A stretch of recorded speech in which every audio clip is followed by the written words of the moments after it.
New tonight, a former Sacramento teacher is tackling the nation's literacy crisis. She started an educational platform to improve children's ability to read. KCRA 3's Peyton Headley shows us how.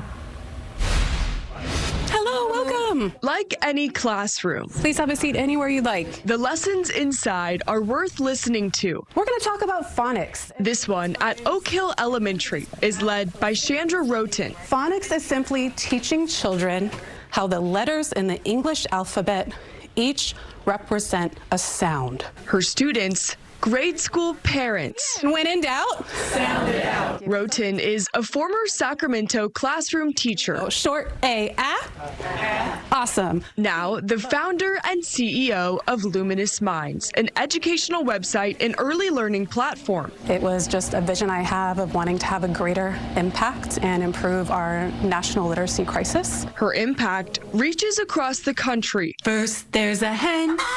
H-E-N. From online resources to events like this family literacy night. I came here for guidance of how do I relearn how to read to teach my daughter how to read. I learned a lot of activities that I never even thought of. The goal is to build foundational literacy skills in a time when reading scores nationwide are falling short. According to the most recent NAEP data, only 33% of fourth graders in the United States are reading at or above proficiency. It's an issue Roten spoke to Congress about in September at an informational session about the science of reading. Can you talk about the implications of having so many children unable to read and how this impacts their futures as well as their present?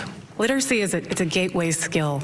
As shared in some of the testimony this afternoon, if we can't read, we can't unlock and access learning from all other subjects. That's why districts like Center Joint Unified are investing. One of our district-wide focuses is literacy, and so how do we build that love of literacy, love of reading, and really help our parents with understanding how to help us and partner up with building those reading foundational skills. That means a lot to parents like Tyler Brown. They're here because they genuinely want to help each kid grow, and I am just so grateful. Because the lessons she learns here, she'll take home for her children as they grow into capable and confident readers. It's the best part of my job. I mean, just seeing that joy, that empowerment, that engagement. In Sacramento County, Peyton Headley, KCRA 3 News. Luminous Minds was founded 6 years ago. They have free resources on their website and some you can buy. We have a link at kcra.com.